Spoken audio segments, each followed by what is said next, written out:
Hi all welcome to கைட்லிஸ் code bank exam Tamil. நமக்கு வந்து பாத்தீங்கன்னா எஸ்பிஐ கிளர்க் எஸ்பிஐ பிஓட நோட்டிபிகேஷன் எப்போ ரிலீஸ் ஆக போகுது, எப்போ எக்ஸாம்ஸ் இருக்க போகுது, என்ன டேட் அப்படின்னு சொல்லிட்டு நிறைய விஷயங்கள் அப்டேட் ஆகாம இருந்தது. ஆல்ரெடி நமக்கு வந்து பாத்தீங்கன்னா ஆகாஷ் ஜாதவ் சார் வந்து பாத்தீங்கன்னா டிசம்பர்ல மோஸ்டா வந்து பாத்தீங்கன்னா எஸ்பிஐயோட பிஓ எக்ஸாம் இருக்கும்னே சொல்லியிருந்தாரு. ப்ரீவியஸா நோட்டிபிகேஷன் வரும்னு சொல்லியிருந்தாங்க. சின்ன சின்ன சேஞ்சஸ்னால நோட்டிபிகேஷன் வந்து பாத்தீங்கன்னா கொஞ்சம் டேஸ் தள்ளி போயிடுச்சு. நமக்கு வந்து பாத்தீங்கன்னா கரெக்டான டேட் கிடைக்காம இருந்தது. இன்னைக்கு வந்து பாத்தீங்கன்னா நமக்கு கரெக்டான டேட்ஸ் எல்லாமே கிடைச்சிருக்கு. சரிங்களா? இது இது மூலியமா வந்து பாத்தீங்கன்னா நமக்கு நம்மளோட அப்கமிங் ப்ரிப்பரேஷனை இன்னுமே பூஸ்ட் பண்றதுக்கு வந்து பாத்தீங்கன்னா நமக்கு இது கரெக்டா இருக்கும். ஆல்ரெடி நம்ம நிறைய எக்ஸாம்ஸ் முடிச்சிட்டோம். அப்கமிங்ல வந்து பாத்தீங்கன்னா என்ஐசிஎலோட அசிஸ்டன்ட் எக்ஸாம் இருக்க போகுது அப்படின்னு சொல்லிட்டு ஒரு ஆல்ரெடி வந்து பாத்தீங்கன்னா நம்ம ஒரு சின்ன அந்த ஷார்ட் வீடியோ அந்த நோட்டிபிகேஷன் கிளிக் வந்து நம்ம பார்த்தோம். 17th இருந்து ஸ்டார்ட் ஆக போகுது அப்படின்னு சொல்லி நமக்கு நிறைய தெரிஞ்சதுதான். ஓகே, அது ஸ்மால் மார்ஜின் ஆஃப் வேகன்சிஸ் தான் இருக்கும். ஆனா எஸ்பிஐ வந்து பாத்தீங்கன்னா நிறைய பேர் எதிர்பார்க்கிற வேகன்சி, எஸ்பிஐக்காக ப்ரிப்பேர் பண்ற க்ரௌடே அதிகமா இருக்கும். ஸோ இந்த மாதிரி நிறைய பேர் இருப்பீங்க. எஸ்பிஐல போய் ஜாப் நம்ம வாங்கணும் அப்படின்னு சொல்லிட்டு நிறைய ட்ரீமோட நிறைய பேர் இருப்பீங்க. அவங்களுக்குலாம் வந்து பாத்தீங்கன்னா இது கண்டிப்பா ஒரு பெரிய பூஸ்டப்பா இருக்கும். அப்கமிங் எக்ஸாம்ஸ்க்கு இன்னுமே நம்ம என்னெல்லாம் தப்பு பண்ணுவோம், அதெல்லாம் என்ன கரெக்ட் பண்ணிட்டு எந்த பார்ட்லாம் நம்ம இன்னும் லேகா இருக்கும், அந்த பார்ட்லாம் இன்னும் பூஸ்டப் பண்ணிட்டு போறதுக்கு இது பெரிய யூஸ்ஃபுல்லா இருக்க போகுது. ஸோ நான் எல்லா டேட்டுமே சொல்ல போறேன். சார் வந்து பாத்தீங்கன்னா எப்ப டேட் இருக்கும் அப்படின்னு சொல்லிட்டு நமக்கு வந்து பாத்தீங்கன்னா ஆகாஷ் ஜாதவ் சைட்ல இருந்து வந்து பாத்தீங்கன்னா நமக்கு டேட்ஸ் எல்லாம் கிடைச்சிருக்கு. சோ அதையுமே நம்ம வந்து ஃபுல்லா பார்க்க போறோம்.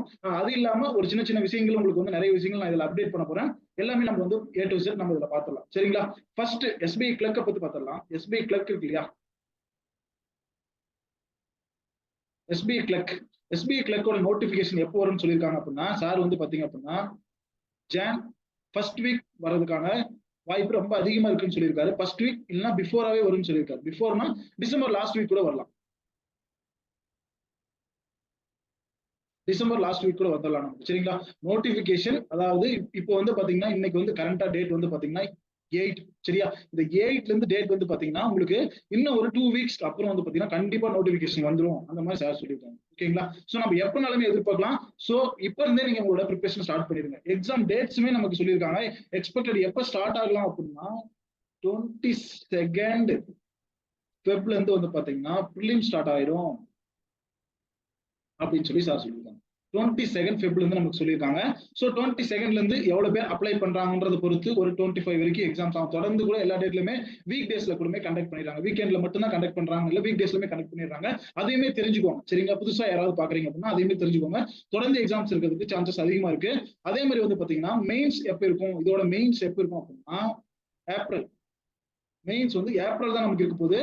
ஃபர்ஸ்ட் வீக் நமக்கு எக்ஸாம் முடிச்சு ஒரு 45 டேஸ் டைம் இருக்க போகுது. ஸோ இப்போ நமக்கு அப்ராக்சிமேட்டா நமக்கு என்ன டைம் தெரிஞ்சிருக்கு அப்படின்னா நமக்கு வந்து மெயின்ஸ் வந்து நமக்கு இந்த டேட்ல இருந்து எவ்வளவு டேஸ் இருக்குன்னா ஒரு 100+ டேஸ் வந்து பாத்தீங்கன்னா நமக்கு டைம் இருக்கு.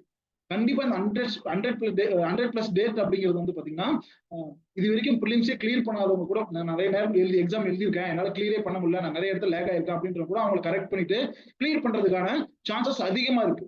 சரிங்களா? ஏன்னா எஸ்பிஐக்கு வந்து பாத்தீங்கன்னா ஒரு விஷயம் என்னன்னா இங்க எல்லாத்துக்குமே செக்ஷனல் கட் ஆஃப் இருக்கும். ஆனா இங்க வந்து செக்ஷனல் கட் ஆஃப் கிடையாது. எஸ்பிஐக்கு வந்து பாத்தீங்கன்னா செக்ஷனல் கட் ஆஃபே கிடையாது.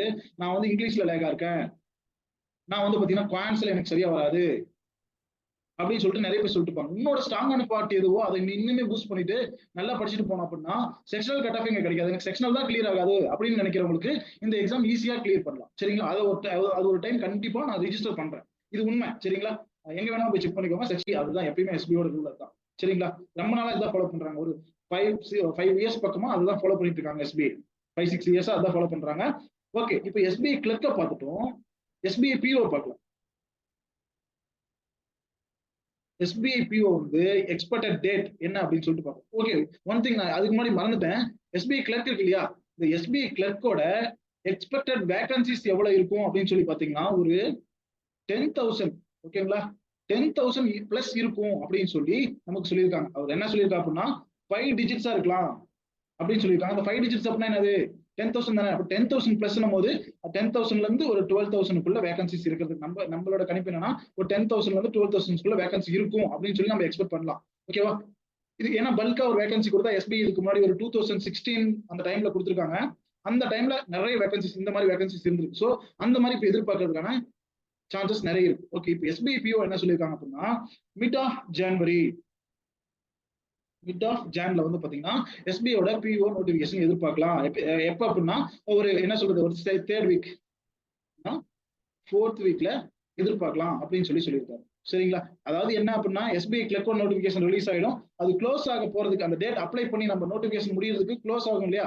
ஒரு 20 டேஸ் 21 டேஸ் டைம் கொடுப்பாங்க இல்லையா? அந்த டேட்டுக்கு பக்கத்துல வந்து பாத்தீங்க அப்படின்னா பிஓட நோட்டிபிகேஷன் அவங்க ரிலீஸ் பண்றதுக்கான சான்சஸ் அதிகமா இருக்கு அப்படின்னு சொல்லியிருக்காங்க. சரிங்களா? ஓகே. அதே மாதிரி எக்ஸ்பெக்டட் ப்ரிலிம்ஸ் டேட் எப்ப இருக்கு அப்படின்னா 8th மார்ச்சே ஸ்டார்ட் ஆயிடும் அப்படின்னு சொல்லியிருக்காங்க. 8th மார்ச்ல இருந்து வந்து பாத்தீங்க அப்படின்னா ஒரு 3 டேஸ் 3 to 4 டேஸ் வந்து பாத்தீங்கன்னா எக்ஸாம்ஸ் நடக்கலாம். சரியா? 3 டேஸ் மேக்ஸிமம் தொடர்ந்து ஒரு 11, 10 அது வரைக்கும் வந்து பாத்தீங்கன்னா எக்ஸாம் நடக்கிறதுக்கான சான்சஸ் இருக்கு.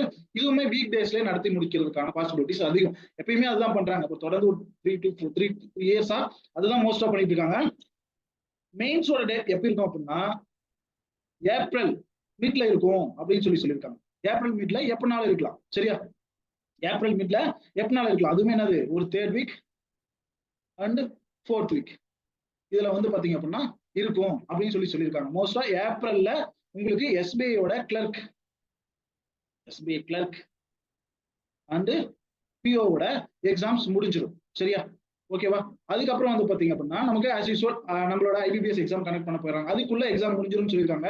சோ இந்த எக்ஸாம்ஸ் இல்லாத சீசனுக்கும் நம்ம ப்ரிப்பரேஷன் நம்ம ஸ்டாப் பண்ணி வச்சுட்டு உட்காந்துருப்போம் இல்லையா? அதுக்கு வந்து இந்த இயர் வந்து இடம் இல்லை. சோ இந்த இயர் 2025 அப்படிங்கிறது வந்து பாத்தீங்கன்னா நம்ம ப்ரிப்பரேஷன்லேயே இருக்க போறோம், எக்ஸாம்ஸ் எழுதிட்டே இருக்க போறோம், கன்சிஸ்டன்டா எக்ஸாம் எழுதிட்டே இருக்க போறோம். சோ இந்த 2025 டார்கெட் பண்றீங்க நிறைய பேர். சரியா? அப்படிங்கிறவங்க எல்லாருமே 2025ல ஒரு ஜாப் கண்டிப்பா கிளியர் பண்றதுக்கான சான்சஸ் இருக்கு. ஏன்னா 2025 ஜான்ல இருந்து நீங்க வந்து பாத்தீங்கன்னா டிசம்பர் வரைக்குமே எங்கேஜா தான் இருக்க போறீங்க. இதுவே இதோட ப்ராசஸே ஏப்ரல்ல தான் முடியுது. இதுக்கப்புறம் திரும்ப சேம் ஆர்ஆர்பி ஐபிபிஎஸ் இப்படி ஸ்டார்ட் ஆக போகுது இல்லையா? அதை வச்சு நான் சொல்றேன். சோ நீங்க அப்ப ப்ரிப்பரேஷன்ல இருப்பீங்க, கரண்ட் அஃபேர்லாம் படிச்சுட்டே இருப்பீங்க. நீங்க எங்கேயுமே லேக் ஆகிறதுக்கான சான்சஸ் இல்லை. அதாவது நீங்க உங்களோட ப்ரிப்பரேஷன் ஸ்டாப் பண்ணா மட்டும்தான் அதுக்கு ஒரே இது ஸ்டாப் ஆகுமே தவிர மற்றபடி எங்கேயுமே ப்ரிப்பரேஷன் ஸ்டார்ட் பண்ணாம நீங்க வந்து பாத்தீங்கன்னா லேக் ஆகிறதுக்கான சான்சஸ் கிடையாது. சோ உங்க ப்ரிப்பரேஷன் நீங்க பண்ணிட்டே இருந்தீங்க அப்படின்னா கண்டிப்பா ஒரு ஜாப் கிளியர் பண்ணிடுவோம். எஸ்பிஐ வந்து பாத்தீங்கன்னா பல்கா வேகன்சி வரதுனால எஸ்பிஐ கிளர்க் கிளியர் பண்றதுக்கே நிறைய சான்சஸ் இருக்கு. ஏன்னா அது கண்டிப்பா ஃபோக்கஸ் பண்ணுங்க. தமிழ்நாட்டுக்கு நிறைய வேகன்சிஸ் இருக்கிறதுக்கான சான்சஸ் இருக்கு. ஒரு 10,000 பிளஸ் வேகன்சிஸ்ல தமிழ்நாட்டுக்கு ஒரு சின்ன மார்ஜின் ஆஃப் வேகன்சிஸ் கண்டிப்பா வராது.